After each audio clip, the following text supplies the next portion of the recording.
This program is for discussion purpose only. Business Plus TV or any of our anchor does not bear any responsibility or liability towards the content.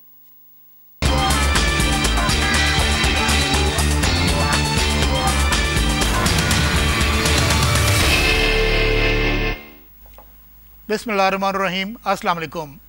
Programme live wire in focus में मैं हूं आपका मेज़बान doctor Athar Ahmad. नाजरीन, आज हम जिस मौजू पर गुफ्तगू करेंगे ये है कराची की तिजारत और इसके पाकिस्तान पर असरात। तो इस मौजू पर गुफ्तगू करने के लिए डेफिनेटली आप समझ गए होंगे कि कौन सी शख्सियत ज़्यादा मुनासिब है। आज हमारे साथ जो शख्सियत मौजूद हैं वो हैं Karachi chamber of commerce and industries के सदर जनाब यूनुस बशीर साहब। यूनुस बशीर साहब से हम गुफ्तगू करेंगे कराची की कमर्शियल एक्टिविटीज़ और इनके पाकिस्तान पर असरात। यूनुस बशीर साहब, बहुत बहुत शुक्रिया, आप हमारे प्रोग्राम में तशरीफ़ लाए। आपसे हम गुफ्तगू करेंगे जिसमें डेफिनेटली कराची और कराची के कारोबारी असरात वफाक तक, इस पर हम आपसे गुफ्तगू करेंगे। आपकी तशरीफ़ आवरी का बहुत बहुत शुक्रिया। सर, आप कराची चैम्बर के सदर हैं, पाकिस्तान का सबसे बड़ा चैम्बर है, बल्कि दुनिया के बड़े चैम्बर्स में शामिल है। तो आपसे सबसे पहले तो मैं कराची से ऊपर हटकर बात करता हूँ कि आप पहले पाकिस्तानी हैं, उसके बाद कराची आए हैं। जी बिल्कुल। तो ओवरऑल मैं पहले आपसे पाकिस्तान की मईशत और प्रेजेंट इकनॉमिक सिनेरियो के बारे में बात करना चाहूँगा। बिस्मिल्लाहिर्रहमानिर्रहीम। डॉक्टर साहब, आपका बहुत शुक्रिया कि आपने मुझे यहाँ बुलाया और मुझे मौका दिया कि मैं पाकिस्तान की मईशत के बारे में या कराची और सिंध के जो इश्यूज़ हैं और भी जिससे बिज़नेस कम्युनिटी आम शहरी सफ़र करता है उसके बारे में बात करने के लिए। देखिए, बात दरअसल ये है कि एक बात जो उसमें कोई नफ़ी नहीं कर सकता कि अल्हम्दुलिल्लाह अल्लाह ताला ने पाकिस्तान को हर चीज़ से माला माल किया है। कुदरती वसाइल हों और जित पॉपुलेशन हो, पोर्ट हो, हर तरीके से अल्लाह ताला ने इसको एक मुकम्मल मुल्क जो इसको है वो अल्लाह ताला ने हमें अता किया है। बट हमारी बदकिस्मती ये रही है कि जब 1947 के बाद आज 2016 अपने इख्तिताम की तरफ जा रहा है कि वो सिंसियरिटी बहुत कम नज़र आई। और अगर आप पिछले 20-25 सालों में देखें तो मुल्क को आगे बढ़ाने में जो हुक्मरानों की सोच, जो सरकार गवर्नमेंट चलाती है, उनकी सोच वो इतनी ज़्यादा बहुत ज़्यादा पॉजिटिव नहीं रही। इसके बड़े इश्यूज़ भी हैं, मैं नहीं कह रहा कोई काम नहीं हुए, मुल्क के हवाले से बड़े काम हुए। अगर हम पिछली हुकूमतों को भी देखें या इस हुकूमत को भी देखें, मैं समझता हूँ एक सबसे बड़ा काम जो है ना, देखिए पाकिस्तान का सबसे जो है ना वो जिसको कहते हैं कि हब जो है वो कराची है, मिनी पाकिस्तान है। बल्कि अब ये अगर कह सकते हो उसमें कोई मुज़ायका नहीं है कि कराची इज़ द पाकिस्तान। कराची इन हालात में आपने देखा होगा पिछले जो 8-10 सालों से कराची शहरी ख़ास करके पिछले 5-6 सालों में हालात एवरी डे आप चैनल पे देखिए, आप लगाते थे कि आज मरने वालों की, शहीद होने वालों की तादाद 14 हो गई, आज 15 हो गई, 20, हर थोड़ी देर बाद स्कोर बढ़ता था और एक बड़ा अजीब सी बात होती थी, लूट मार ये वो हर चीज़ें, इंडस्ट्री बंद होती थी पावर सेक्टर की वजह से, गैस की वजह से और इशूज़ की वजह से। बट 2013 में जब मियाँ साहब की हुकूमत आई और सितंबर 2013 में मियाँ साहब यहाँ पर आए, बिज़नेस कम्युनिटी को बुलाया, सियासी पार्टियों को बुलाया, लॉ इन्फोर्समेंट एजेंसीज़ को बुलाया, बैठे हुए हम भी बैठे हुए थे, मैं भी उस वक्त मौजूद था। That time I was the chairman site association. तो उन्होंने जो कराची ऑपरेशन शुरू किया अंडर द सरबराही of captainship of Qaim Ali Shah साहब जी, उसके बाद आप देखें कि ये कराची शहर जो है, कराची शहर आहिस्ते से बेहतर होना शुरू हुआ और आज कराची अल्हम्दुलिल्लाह अल्लाह का बड़ा एहसान है। इसके लिए मैं सबका शुक्रगुज़ार हूँ, वफाकी हुकूमत हो, सूबाई हुकूमत हो, लॉ इन्फोर्समेंट एजेंसीज़ हो, रेंजर्स, पुलिस और दीगर इरादे जो हैं सबकी मुश्तरका कोशिश रही है और इसमें एक एक शहरी का हाथ भी रहा है, बिज़नेस कम्युनिटी का भी साथ रहा है, क्योंकि सब ने आवाज़ उठाई और आवाज़ उठा रहे हैं। तो आप देखिए कि कराची के आज मेरे पास मैं बताऊँ अल्हम्दुलिल्लाह आज ये पोजीशन है कि परसों मेरे पास जापान टाइम्स के 2 एडिटर रिपोर्टर्स मेरे पास आए हुए थे और जापान में मार्च 2017 में एक सप्लीमेंट शाये कर रहे हैं पाकिस्तान के बारे में और उसमें पूरा इन्होंने कराची के बारे में, पाकिस्तान के बिज़नेस के बारे में जो बातें पूछी और जिस तरीके से जापान के लोगों के व्यूज़ भी बताए उन्होंने। तो मैं समझता हूँ कि अब पाकिस्तान उस ट्रैक की तरफ बढ़ता जा रहा है कि जिससे पाकिस्तान एक मजबूत मुल्क, एक मईशत हमारी मजबूत हो।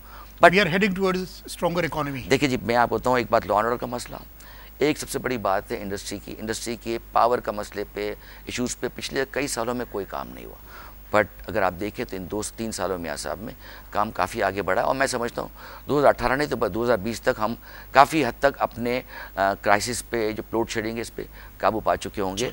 गैस का इशू बहुत बड़ा था, आपको पता है कराची की इंडस्ट्री, पूरे पंजाब की इंडस्ट्री, पाकिस्तान की इंडस्ट्री सफ़र कर रही थी, बट LNG आने के बाद आज अल्हम्दुलिल्लाह कराची की इंडस्ट्री को गैस के इशूज़ वो भी खत्म हो गए। LNG का भी एक बहुत बड़ा इशू है, आप समझते हैं कि इससे बेहतरी आने वाली है? देखिए जी, मैं आपको बताऊं एक बात, मैं सियासी कोई बात नहीं करना चाहूँगा, मैं तो ये बात कहूँगा कि इसके आने से इंडस्ट्री चली है।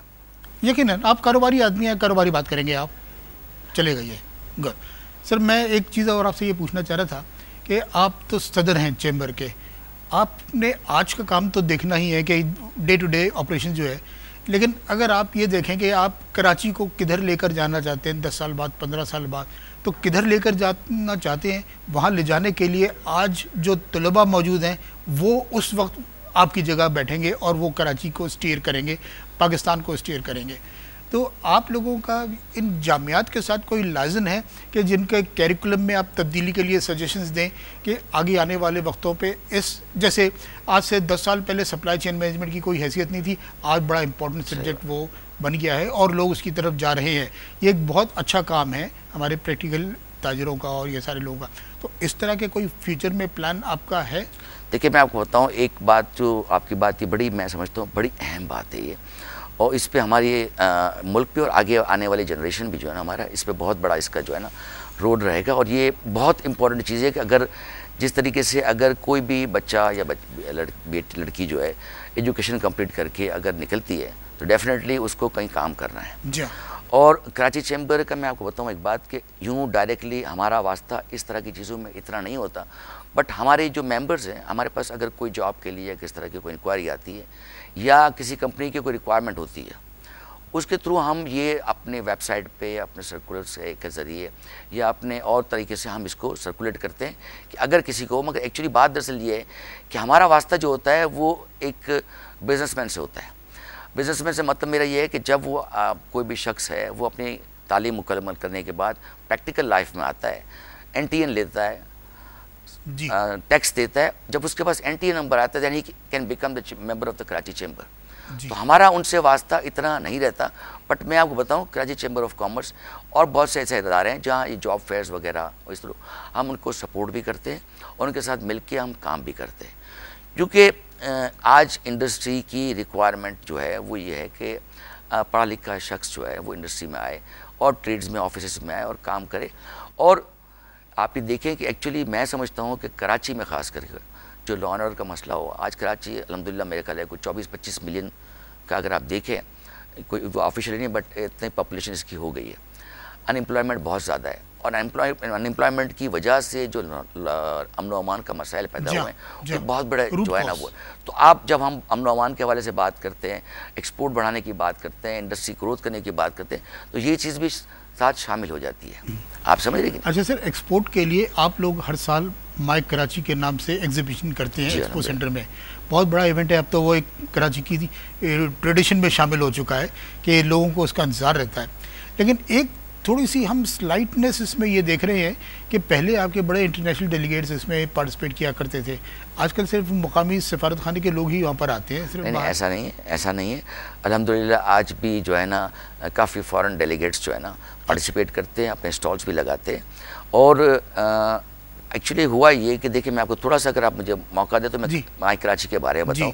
माई कराची एक्चुअली जो इसकी जो स्टार्ट करने की रीज़न ये थी, 2004 में जब सिराज तेली साहब was the president Karachi chamber of commerce, यानी आपके ये ग्रुप लीडर जी and the leader of the business community, वो उस वक्त शौकत अजीज़ साहब वाज द प्राइम मिनिस्टर, उन्होंने और गवर्नर साहब ने, CM साहब ने कहा कि कराची का उस वक्त इमेज दुनिया में बहुत ज़्यादा ख़राब था और ख़ास करके वेस्टर्न मीडिया उसको बहुत बड़ा चढ़ा के कह रहा था। लोगों को ये होता है कि सर शाम लोग घरों में चले जाते हैं, कहीं लोग जमा नहीं होते हैं, रोड सन्नाटे हो जाते हैं। ये तो कहा कि कराची के इमेज को बनाने के लिए, दुनिया को मैसेज देने के लिए कोई आप बताएं क्या करना चाहिए। तो बैठ के सोचा सबने, ग्रुप ने हमारे, और एक प्रोग्राम किया कि हम एग्जीबिशन करते हैं माई कराची, और इसका होता माई कराची ओएसिस ऑफ हार्मनी, मेरा कराची अमन का गहवारा।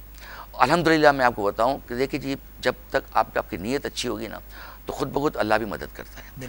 वो 2004 का पहला एग्जीबिशन था, हमें कोई तजुर्बा भी नहीं था और हमने ये स्टार्ट किया। उसी पहला एग्जीबिशन अल्हम्दुलिल्लाह इतना कामयाब हुआ कि लाखों लोग आए। और आज ये 2016 में मैं प्रेसिडेंट था, मार्च में हमने जब किया था, visitors cross more than million. अच्छा, sorry more than 10 million, 10 million? Lakh लोगों ने जो है ना इसको जो है ना, सॉरी 1 मिलियन, 1 मिलियन लोगों ने जिसको देखा। और एक्चुअली ये जो पहले जो हालात हो गए थे कराची के, तो फॉरेनर्स जो आना थोड़ा सा कम हो गया था। तो ये जो 2 साल में बेहतर हो, मगर इसके बाद आना शुरू हुए हैं। और मैं समझता हूँ आने वाले सालों में, अगले साल, इसके बाद फॉरेन डेलीगेट्स बहुत ज़्यादा आएंगे। मेरे पास इस वक्त आज भी जो है ना कम से कम 16 कंट्रीज़ की तरफ से इंक्वायरी की गई। ये पूछा गया है कि माई कराची में हमारे बिजनेस कम्युनिटी के लोग आना चाहते हैं, किस तरीके से एग्जीबिशन करते हैं और हम पार्टिसिपेट करना चाहते हैं, हमें क्या करना होगा। तो ये एक बड़ी पॉजिटिव साइन है। और माई कराची ने कराची के इमेज को बेहतर करने के लिए, पाकिस्तान की मईशत को मजबूत करने के लिए माई कराची का एक बहुत बड़ा रोल रहा है।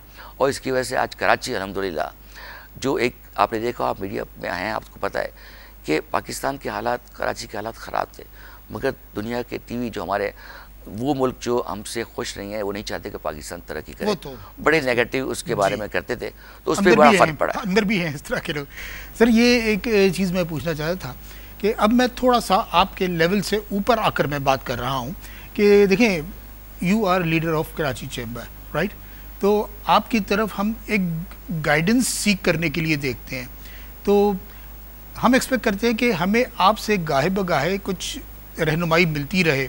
तो कोई आपके ऑफिस बियरर्स या आपके सेक्रेटेरिएट की तरफ से कोई रिसर्च मकाले शाये होते हैं, कोई ऐसे ज़्यादा नज़र नहीं आए कि कोई इस तरह की गाइडलाइंस जिससे मिले कि हम कोई मुख्तलिफ़ ज़बानों में आप ये छापें कि how to invest in Pakistan, way to invest in Pakistan, फिर वो इन्वेस्टमेंट के प्रोसीजर्स और स्टेप बाय स्टेप, कि अगर ये हमारे कमर्शियल स्ट्रेटजीज़ के ज़रिए दूसरे मुल्कों में बढ़े तो फ़ॉरेन इन्वेस्टमेंट फेच करने में हमें बड़ी सहूलत मिलेगी। यानी पाकिस्तान की इंटरनेशनल मार्केटिंग आपके प्लेटफॉर्म से होती कोई इतनी नज़र नहीं आ रही।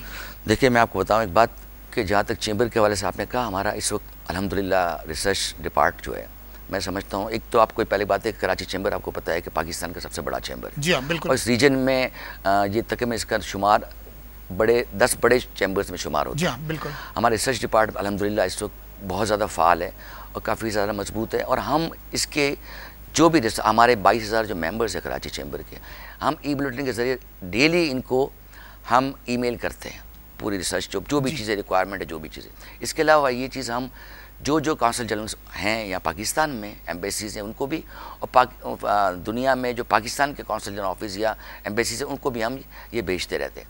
इसके साथ साथ हमारा एक मंथली बुलेटिन निकलता है, इकोनॉमिक होराइजन, जिसमें हम सारी चीज़ें शाया करते हैं।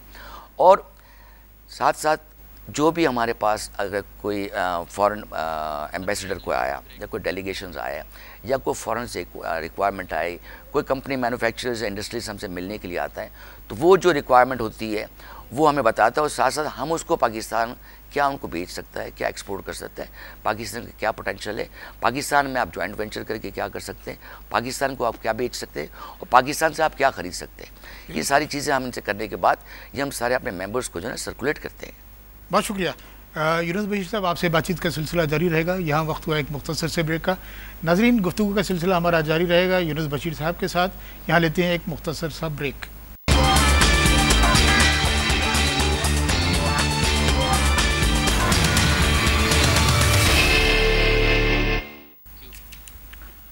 नाजरीन, programme live wire in focus में दोबारा खुशामदीद।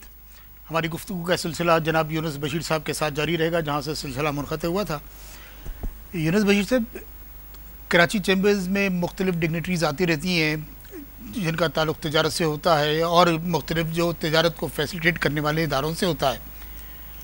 कितने मेम्बरान आपके इसमें शिरकत करते हैं अप्रॉक्सीमेटली? देखिए जी, मैं आपको बताऊँ, बात असल ये है कि मेंबर्स तो जो चैम्बर में जो कैपेसिटी है हिसाब से 500, 600, 400 लोग जो है ना वो इसमें पार्टिसिपेट करते हैं और आते हैं।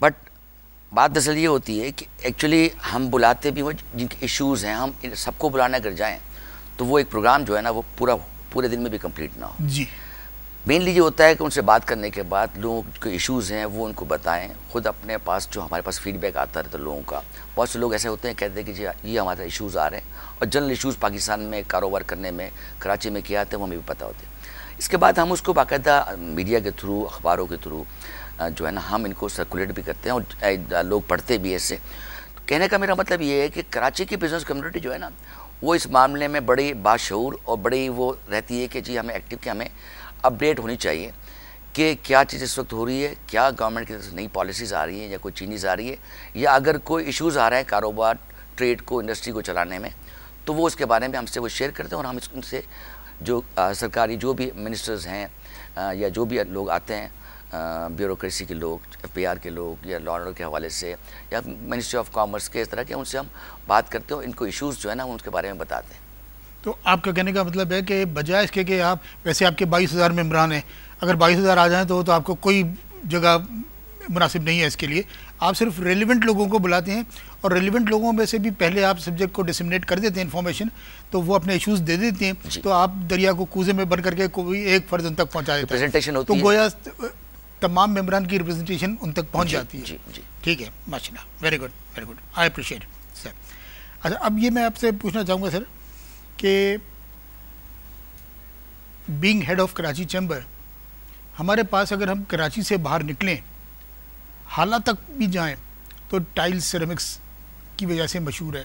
हैदराबाद ग्लास, चूड़ियाँ, शीशा, मीरपुर ख़ास आम, सिंदड़ी आम, फिर अजरक रली, खैरपुर के खजूर, ये तो मैं सिंध की बात कर रहा हूँ, सिंध से आगे तो अभी मैं गया नहीं। सही। आप आगे पूरे खजुराहो पास तक चले जाएं, हर जगह की कोई ना कोई प्रोडक्ट मशहूर है, कराची की कोई प्रोडक्ट मशहूर नहीं है। कराची की, ठीक है, मैं कराची को इल्ज़ाम नहीं दे रहा, कराची के ताजरों को इल्ज़ाम नहीं दे रहा, इसलिए कि ये तो कुदरती चीज़ है ना। सही। तो वो एग्रो बेस्ड, कराची में एग्रीकल्चर है नहीं, तो वो हम कोई किसी पे खुदा खासा इल्ज़ाम नहीं दे सकते। लेकिन एक हम बात सिर्फ ये पूछना चाहते हैं आपसे कि चूँकि कराची में नहीं है, ठीक है, नहीं है, लेकिन कराची में लाकर वैल्यू एडिशन हब कराची को बना सकते हैं हम, तो इस सिलसिले में कराची ने कोई काम किया है? देखिए, मैं आपको बताऊँ कि एक्चुअली ये जो जिस तरह से आपने मैंगोज़ की बात की, खजूर हैं, बहुत सी चीज़ें हमारे पास जो है ना, मैंने पहले भी आपको कहा, कुदरती तौर पे हमारा मुल्क बहुत माला है कुदरती वसाइल से। बहुत सी चीज़ें ऐसी होती है कि वो विद इन द सिटी जहाँ से ये क्रॉप आ रही है, वहीं पे इसका जो आपका जैसे मैंगोज़ का है या खजूर है आपकी जो आ रही है, खजूर भी आप देखें कि आप भले कहें कि दुनिया की, मगर पाकिस्तान की भी कुछ खजूरें बड़ी मशहूर हैं और बड़े शौक़ से खाई जाती हैं और दुनिया सारी में एक्सपोर्ट भी होती है। तो उनके प्रोसेसिंग के जो यूनिट्स लगाए जाते हैं वो उधर ही नज़दीक होने चाहिए, ताकि वो फिर जो प्रोडक्ट क्रॉप आने के बाद पैक होके वो जहाँ से, मिसाल एक एक्सपोर्ट अगर होनी है तो डेफिनेटली पोर्ट इन कराची, तो कराची में एक्सपोर्ट होगी। तो हर चीज़ देखिए, आपको बताऊँगा, हर चीज़ पूरे हर शहर में नहीं हो सकती है जी। नो डाउट एक बात जो है ना, मैं आपको बताऊं कि जैसे आपको पता है माशाल्लाह कि आज से कोई 20 साल पहले, 25 साल पहले ऐसा लगता था कि कुछ 15-20 साल में कराची और हैदराबाद मिल जाएंगे जी। मिलेंगे तो मतलब ये कि मैंने कि दोनों एक ही हो जाएंगे, मगर बड़े क्लोज हो जाएंगे। जैसे हैदराबाद जाना ऐसा लगना था जैसे कि ये आप शहर में जा रहे हैं जी। बट जो कराची के जो हालात हुए, उसमें जो डेवलपमेंट होनी थी, जो इंडस्ट्री लगनी थी, या और जो लोगों ने यहाँ आना था, जो फ्लैट से मकानात बने थे, उसमें काफ़ी जो है ना वो कमी आ गई। तो वो चीज़ जो है ना, उसकी वजह से ये बहुत सी चीज़ें ऐसी हैं कि कराची में आनी थी और लगनी थी बहुत सी चीज़ें। बट कराची के हालात को देखते हुए आप देखिए कि जो मौजूदा इंडस्ट्रियलिस्ट भी है, एक वक्त ऐसा भी आया कि उन्होंने अपने बच्चों को बाहर भेजा, यहाँ अपना बिज़नेस कम किया, बल्कि बहुत से ऐसे हुए, काफ़ी ऐसा था कि अपनी इंडस्ट्री यहाँ से मूव भी उन्होंने कर दी, कराची से स्पेशली। तो वो जो गैप आ गया ना, गैप में बहुत सी चीज़ें जो है ना वो रह गई। अगर वो गैप ना आता तो मैं समझता हूँ कि आज पाकिस्तान जो है ना बहुत आगे जा चुका होता। बट मुझे लग रहा है कि जिस तरीके से अब जो काम हो रहा है इस मुल्क में, अभी भी बहुत ज़्यादा काम करने की ज़रूरत है और बहुत सी ऐसी चीज़ें, शोबे ऐसे हैं जिनको अभी देखा नहीं जाता। मगर मैं समझता हूँ कि अगले 10 सालों में टिल 2025 पता नहीं हम होंगे या नहीं होंगे, मैं समझता हूँ कि अगर इंटरेस्ट इसी तरह लिया गया तो पाकिस्तान काफ़ी आगे जा चुका होगा इंशाल्लाह। अच्छा सर, अभी पिछले हफ्ते हमने काफ़ी ये आप लोगों के मसाइल सुने हैं कि साइट इंडस्ट्रीज़ में आपने इंडस्ट्रीज़ को बंद किया है पानी की कमी की वजह से। एक प्रॉब्लम हमारे पास बिजली का, गैस का, पानी का, सड़कें टूटी फूटी सारी यहाँ पर है, सिटी डिस्ट्रिक्ट गवर्नमेंट का वजूद नहीं है और आगे भी कोई इसकी इतला गारंटी नहीं है। तो ये आपसे पूछना चाहते हैं कि इन मसाइल के हल की तरफ भी आपने तवज्जो दी है? अपने कारोबार में मसरूफ हैं आप लोग? नहीं, मैं कहता हूँ एक बात अभी करेक्शन करूँ कि जो पानी का क्राइसिस आपने कहा कि हमने अपनी इंडस्ट्री बंद की, हमने अपनी इंडस्ट्री बंद नहीं की थी, हमारी इंडस्ट्री बंद हो गई थी। अच्छा, क्योंकि पानी is the basic raw material. पानी, बिजली, गैस जो है ना, जी हाँ। ये अगर नहीं होगी तो इंडस्ट्री आपकी नहीं चल सकती। बिल्कुल। और मसला जो है इस वक्त कराची का सबसे बड़ा है, कराची की रिक्वायरमेंट जो है वो 1100 मिलियन गैलन पर डे है। मगर कराची में एक तो हब का जो पानी आता था, हब में बारिश ना होने की वजह से वो ख़त्म हो गया है। कराची में इस वक्त पानी की जो वाटर बोर्ड जो कहता है, हमें उसमें थोड़ा सा वो है कि इसमें इससे ज़्यादा है, बट अगर वाटर बोर्ड की जो फिगर्स भी देखें तो वो कहता है कि 550 million gallon per day available है। अच्छा, अब it's almost 50% of the Karachi requirement. जी। अब डेफिनेटली पीने के लिए पानी भी चाहिए। बहुत सी इंडस्ट्री ऐसी है कि जिसको ये जो लाइन का वाटर बोर्ड का पानी है उसके बगैर भी चल सकती है। आई मीन वो सब सॉइल का पानी हो, खारा पानी हो, क्योंकि इंडस्ट्री फिर अपने पास प्रोसेसिंग लगा लेती है, प्रोसेस करती है वहाँ पर इसको क्या कहते हैं आरओ लगा के, तो वो पानी को काबिल इस्तेमाल बनाती है। जी। तो वो जब हमारा कोटा में आपको बताऊँ, इस वक्त साइट की अगर हम बात करें जिस पे आप इशू हुआ था, उसकी रिक्वायरमेंट डेली के 40 मिलियन गैलन पर डे। अच्छा। अब आज से कोई 20-22 साल पहले बेनज़ीर साहिबा की जो हुकूमत थी, उस वक्त बेनज़ीर साहिबा ने साइट का कोटा 8 मिलियन गैलन फिक्स किया था। उसके बाद रिक्वायरमेंट बढ़ती गई, इंडस्ट्री ग्रो होती गई, मगर वो 8 मिलियन गैलन जो उस वक्त 22 साल पहले 24 साल पहले किया था, उसको भी इत्तेफाक से मैं आपको बताऊं, Siraj Qasim Teli was the chairman site association. अच्छा। ये भी एक बहुत बड़ा उस वक्त अचीवमेंट था। वो पूरा पानी कभी भी नहीं मिला, तो इंडस्ट्री ने अपना एक मुतबादिल रास्ता इख्तियार किया, कोई इस तरीके से ये पानी ले रहे थे। अब इसमें जो वाटर बोर्ड और जो सिंध हुकूमत की जो बात थी, उसमें था कि कुछ पानी ऐसा है कि जो इस वाटर बोर्ड की लाइनों के ज़रिए बीच में कनेक्शन लेके चोरी किया जाता है। साइट एसोसिएशन इसमें हमेशा, मैं 2013-14 में I was also the chairman site, और इस टॉपिक पे बहुत उस वक्त बड़ा बात हुई थी, इसके बाद भी होती रही और आज भी होती रही है। कराची चैम्बर हो, साइट एसोसिएशन हो, या मैं समझता हूँ कोई भी बिजनेस कम्युनिटी है जो एसोसिएशन है, वो हमेशा ये कहती है कि they are not with the चोरों के साथ नहीं है कभी। हमने इनको क्लियर बात की, CM साहब के इंस्ट्रक्शंस पे, ऑर्डर्स पे एक मीटिंग कमिश्नर हाउस में हुई, शुएब सिद्दीकी साहब कमिश्नर थे। वो मीटिंग कुछ 13-14 घंटे चलती रही, जिसमें मैं और सिराज तेली साहब मौजूद थे, और एक मेमोरेंडम ऑफ अंडरस्टैंडिंग वहाँ हुआ, उसको भी फॉलो नहीं किया गया और एकदम ये लाइनें तोड़ दी गई और पानी बंद कर दिया गया। But I am really thankful the CM साहब, कायम अली शाह साहब, इन्होंने बड़ी हमदर्दी से हमारी बात सुनी और उन्होंने क्लियरली इंस्ट्रक्शंस दिए कि पानी या तो वाटर बोर्ड दे, और अगर वाटर बोर्ड के पास पानी नहीं है तो जो मुतबादिल ज़राए से पानी जो लेते हैं वो लेना अलाउ किया जाए। क्यों कि अगर वो पानी ना मिला तो इंडस्ट्री बंद हो जाएगी, लाखों लोग बेरोज़गार हो जाएंगे, और ये जो हमारा एक जो चल रहा है इस वक्त कराची ऑपरेशन, तो सर आप लोग कोई इस तरह की गाइडेंस नहीं प्रोवाइड कर सकते कि डिसैलिनेशन प्लांट लगाएं? हम तो समंदर के किनारे बैठे हैं, तो सबसे ज़्यादा आसानी तो पानी की हमें समंदर के पानी को काबिल इस्तेमाल बनाने के लिए। कई सालों से देखिए ये प्रोजेक्ट जो है सारे जो है गवर्नमेंट ने करने हैं, और कई सालों से ये चीज़ें, अभी भी हमने जब बैठ के CM साहब से बात की, हमने उनको बताया कि एक कंपनी जो है वो ये ऑफ़र कर रही है, और इसमें आपका ये पानी जो है, जो आपका जो वेस्ट पानी जो जा रहा है आपका, इस पानी को रिसाइकिल करके इंडस्ट्री के इस्तेमाल, बल्कि ये ऐसे भी प्लांट लग रहे हैं कि जो उसको पानी को आप पी भी सकते हैं। अच्छा। मगर एक मिनट के लिए मैं कहूँ कि हम इसको पीने में इस्तेमाल नहीं करते इंडस्ट्री के, तो वो इंडस्ट्री देखें ना, एक K4 का मनसूबा कई सालों से आप देखिए कराची की रिक्वायरमेंट है, उसको मुकम्मल नहीं कि इसी तरह डिसैलिनेशन प्लांट जो है ये कराची की रिक्वायरमेंट है, करना पड़ेगा। अगर नहीं करेंगे तो वाटर क्राइसिस मैं समझता हूँ बढ़ता जाएगा। अच्छा, आपके ख्याल में सिर्फ कराची चैम्बर का क्या बिगेस्ट अचीवमेंट है जो एग्जीक्यूट हो चुका है? आप समझते हैं जिस तरह सियालकोट वालों ने तो एयरपोर्ट बना डाला पूरा अपने इस्तेमाल के लिए, और वहाँ से डायरेक्ट न सिर्फ लोकल बल्कि बैनुल अक़वामी परवाज़ें आ रही हैं, तो ठीक है वो उनका अचीवमेंट है। कराची में तो ऑलरेडी इंटरनेशनल एयरपोर्ट मौजूद है, तो कोई और इस तरह का अचीवमेंट जिसे आप फ़ख्र से बता सकें कि ये कराची चैम्बर का? देखिए जी, मैं आपको बताऊँ, मेनली जो चैम्बर्स का फोकस है, एसोसिएशन का फोकस ये होता है ना कि बिज़नेस को चलाने के लिए अगर कोई इश्यूज़ हैं, कोई मसाइल है, तो हाईलाइट किए जाएँ। बजट जब आ रहा होता है, बजट को जब बनने वाला होता है, बजट आने के बाद जो मसाइल होते हैं, ये इस दौरान बेहिसाब, आज को आपको पता है पाकिस्तान की थोड़ी सी बदकिस्मती और ख़ास करके कराची की भी है कि वो आपका बिज़नेस इन्वायरमेंट जो होना चाहिए ना, वो इन्वायरमेंट आज तक कभी भी कोई नहीं दे सका है। अच्छा। आप देखिए इंडस्ट्री में भी आज भी कोई 30,000 डिपार्टमेंट है कि जिनसे आपको गुजर के काम करना पड़ता है।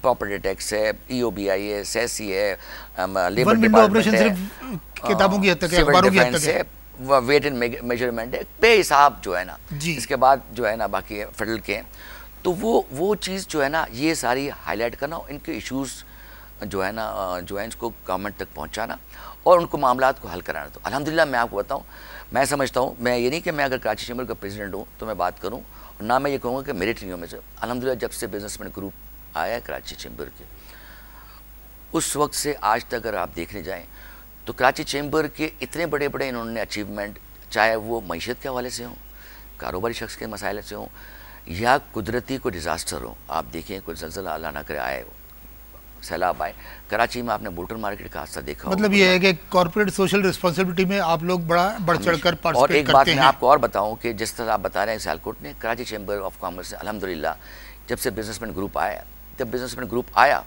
उस वक्त कराची चैम्बर के पास 1 रुपया नहीं था, बल्कि पेएबल रहते थे।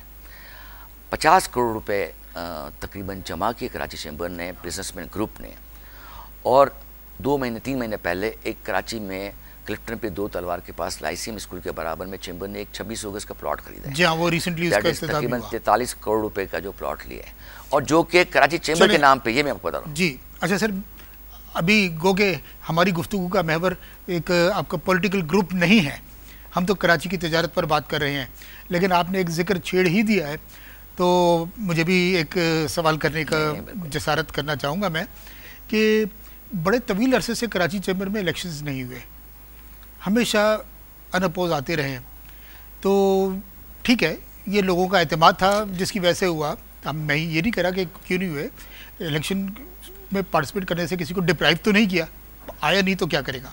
लेकिन इस मरतबा काफ़ी तवील अरसे बाद कुछ सर उठा रहे हैं लोग कि हम इलेक्शन करेंगे, अनअपोज नहीं आने देंगे। ऐसा गुड क्वेश्चन, मुझे खुशी होगी मैं इसका जवाब देते हुए। बात दरअसल ये है कि देखिए 1998 में बिजनेसमैन ग्रुप ने जो है ना पहला इलेक्शन लड़ा कराची चैम्बर का, और अल्हम्दुलिल्लाह पहले इलेक्शन से लेके आज 2016 तक इस दौरान जितने भी इलेक्शन हुए पूरा पैनल हमारा आया है।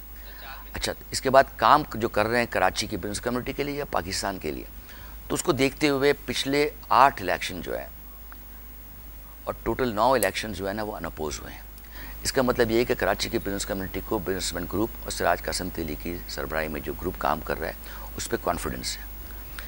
अब जो ये आप इस आज की बात कर रहे हैं ना, मैं समझता हूँ, देखिए मैं प्रेसिडेंट हूँ, मैं इस वक्त न्यूट्रल हूँ, मैं बात है, बट जो हकीकत है ये एक्चुअली इलेक्शन नहीं है। ये जो भी हो रहा है, जो खड़े हो रहे हैं, ये अपने मफादात के लिए जो है ना इलेक्शन में पार्टिसिपेट करें। ठीक है, वजह क्या, मैं अपने आपको थोड़ा सा मुझे दें। बात असल ये है कि कराची चैम्बर ऑफ कॉमर्स की जो बिल्डिंग है, इसमें ये जितने लोग हैं जिन्होंने टेनेंट है, और ये वो टेनेंट है कि जिन्होंने अपनी मेजॉरिटी में जो लोग जिन्होंने किया है, उनके जो ऑफिस है उनके अपने नाम पे नहीं है। Chamber is a landlord, chamber के पास उनका कोई रिकॉर्ड नहीं है। अब उन पे जो है ना, और ये आप बताएं मुझे कि कराची शहर में बोल्टन मार्केट का आया चुंदरी करोड़ के इलाका कि जहाँ के ऑफिस के किराए 50 रुपये 75 रुपये हों, इज इट पॉसिबल, और वो भी ना दिए जाएं। तो ये इन पे जब हमने इनको कहा कि ये आप खाली करें, आजकल तो सर ये बच्चे स्कूल की कैंटीन में खड़े रहकर खाते हैं। तो जब हमने इनसे कहा कि आप ये खाली करें इसको, तो उस पे इन्होंने अपने जो है ना अपने ऑफिस या अपने मफादात को ना करने के लिए उन्होंने ये एक, मैं समझता हूँ कि इलेक्शन के लिए एक प्रेशर डालने की कोशिश की गई है, और we are ready for the election, और 17 सितंबर को इंशाल्लाह इलेक्शन होंगे। सर इससे मैं, चूँकि अब मेरे पास वक्त मुख्तसर है, मैं एक शेर सुना रहा हूँ आपको, और ये जो शेर सुना रहा हूँ ये मेरा सवाल भी है, आप इसका जवाब दीजिए मुख्तसर, मेरे पास टाइम 3 मिनट है। थोड़ा कमज़ोर भी हूँ शेर में मैं। कोई बात नहीं, सवाल के जवाब देने में कमज़ोर नहीं है आप। सब लुत्फ़ व इनायात हैं औरों के लिए, सब लुत्फ़ व इनायात हैं औरों के लिए, सिर्फ मेरा ही शहर है क्यों कत्ल व फसादात के लिए। देखिए जी, ये बात आपने जो है ना, ये मैं समझता हूँ कि ये पूरे पाकिस्तान के लोगों की जो है ना, भले जो कराची में नहीं भी रहता ना उसकी जी, क्योंकि कराची आपको पता है कि इन हालात में जो पिछले सालों में हालात रहे हैं लॉ एंड ऑर्डर के हवाले से, और बाकी जो गैस पावर पानी के शॉर्टेज की वजह से, क्राइसिस की वजह से, फिर भी कराची ने हुकूमत के जो टैक्स का हिस्सा बनता है उस बदले में 65% हिस्सा जो है ना वो कराची से जाता है, इन हालात को देखते हुए भी।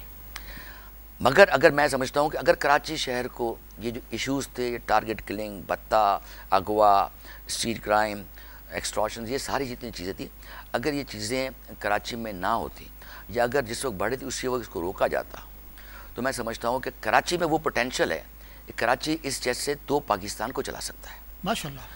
तो ये जो चीज़ है, बिल्कुल मैं कहूँगा कि ये हमारी शिकायत, आपकी, हमारी सबके दिल की आवाज़ है कि क्यों कराची में हम ये नहीं कहते अल्लाह ना करे कि सब शहरों में होना चाहिए, बट मैं ये कहता हूँ कि कराची में ये जो चीज़ें हो रही हैं, और इसके बाद भी कराची ने आप इस मुल्क को चलाने में इतना बड़ा हिस्सा है, तो कराची को, या कराची ना भी हो, मैं समझता हूँ जो भी हुकूमत होती है उसका ये फ़र्ज़ बनता है कि इसके दौरे हुकूमत में किसी भी शहर में, चाहे अमन अमान के हवाले से हो, चाहे कोई भी मसाइल हो, आप अगर देखें हमारे तो हज़रत उमर का जो था कि रातों को घर से निकलते थे जी बिल्कुल, और वो देखते थे कोई किसी घर में कोई आवाज़ या भूखा तो नहीं सोया। और मैं समझता हूँ हाकिम वक्त जो होता है, चाहे वो सूबाई हो, वफा की हो, उसका फ़र्ज़ बनता है, खैर 20 करोड़ में हर एक को नहीं देख सकता, उसका फ़र्ज़ बनता है कि उसके दौरे हुकूमत में आदमी को कम अज़ कम बेसिक जो चीज़ें हैं बिल्कुल वो मिलनी चाहिए। इंफ्रास्ट्रक्चर है, लॉ एंड ऑर्डर है, सफाई है, पानी पीने का है, सेहत के हवाले से जो है आप देखिए बहुत बड़ा गैप है अभी कराची में। अच्छा सर, ये मैं पूछना चाहूँगा, ठीक है, ये मसला पूरे पाकिस्तान का है, लेकिन कराची की बिज़नेस कम्युनिटी के लीडर आप हैं, तो कराची में बहुत सारी तादाद में एक्सपोर्टर्स बसते हैं। हम चूँकि ये प्रोग्राम करते हैं, हम बजाते खुद ताजर नहीं हैं, लेकिन ऐसे लगता है कि ये हमारा मसला हो गया है। ये एक्सपोर्ट के रिफ़ंड का मसला एक बहुत बड़ा है, और इस सिलसिले में कोई आप लोगों ने अमली तौर पर इसको एक्सपीडाइट करने के लिए या उनको फैसिलिटेट करने के लिए कोई काम किया है? देखिए मैं आपको बताऊँ, ये बहुत मेजर इशू है, और जो हमारा देखिए एक्सपोर्ट आप देखिए, अगर पिछले साल हमारा एक्सपोर्ट डाउन हुआ है, ठीक है जी। इसमें जो इसकी बेसिक वजूहत जो है ना, एक तो कॉस्ट ऑफ डूइंग बिजनेस हमारा बढ़ गया है, दूसरी बात जो GIDC का एक लटकती तलवार गवर्नमेंट ने रखी हुई है जी, और तीसरी बात जो है कि जो मेरा पैसा जी 300 अरब रुपए ज़्यादा, मेरे से मतलब बिजनेस कम्युनिटी का पैसा, पब्लिक का पैसा हुकूमत के पास इस वक्त पड़ा हुआ है।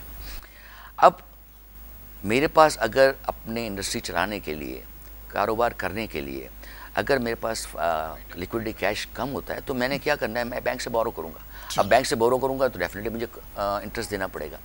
तो ये सारी चीज़ें कॉस्ट ऑफ डूइंग बिजनेस बढ़ाने पर पाकिस्तान इस वक्त जो एक्सपोर्ट कम होने में हो रहा है, और मैं तो ये कहूँगा कि पाकिस्तान अगर देखें तो काफ़ी चीज़ों में आउट हो रहा है, हम एक्सपोर्ट नहीं कर पा रहे। कोशिशें जारी हैं कि तो गवर्नमेंट को ये जो चीज़ें हैं, ये चीज़ें ताकि पहिया चलता रहे कारोबार का। रिफंड्स का मसला, एक बात और मैं आपको बताऊँ, इस वक्त इंडस्ट्री के हालात मुख्तसर बताऊँ, गवर्नमेंट को ये सोचना चाहिए कि इंडस्ट्री के हालात ये हो गए हैं कि इंडस्ट्री का पहिया अगर 30 दिन चलता है ना, तो उसमें पहले 29 दिन जो होते हैं ना तकरीबन, उसमें जो प्रोडक्शन अगर कंटिन्यू चलती रहे तो इंडस्ट्रीज आज ब्रेक इवन पे आता है। अच्छा, तो एक दिन पे वो कमाता है, उसमें से 1 घंटा भी अगर ज़ाया हो जाता है ना, इंडस्ट्री का लॉस जो है ना, अगर 1 मिनट भी इंडस्ट्री में प्रोडक्शन बंद रही ना, वो लॉस कभी भी आप रिकवर नहीं कर सकते। बहुत बहुत शुक्रिया सर आपका। आपकी शख्सियत ऐसी है और आपका ओहदा ऐसे है कि इस पर डेफिनेटली और कई प्रोग्रामों की ज़रूरत होगी, और इस पर हम इंशाल्लाह आपसे भी गुफ्तगू करते रहेंगे। नाजरीन, आप गुफ्तगू सुन रहे थे जनाब यूनुस बशीर साहब की, जो कि सदर हैं Karachi chamber of commerce and industry के। इंशाल्लाह अगले प्रोग्रामों में भी हम ज़हमत देते रहेंगे और आपको इनकी बातों से फैज़याब करते रहेंगे। यहाँ हमारे प्रोग्राम का वक्त ख़त्म हुआ है, इजाज़त दीजिए, अल्लाह हाफ़िज़।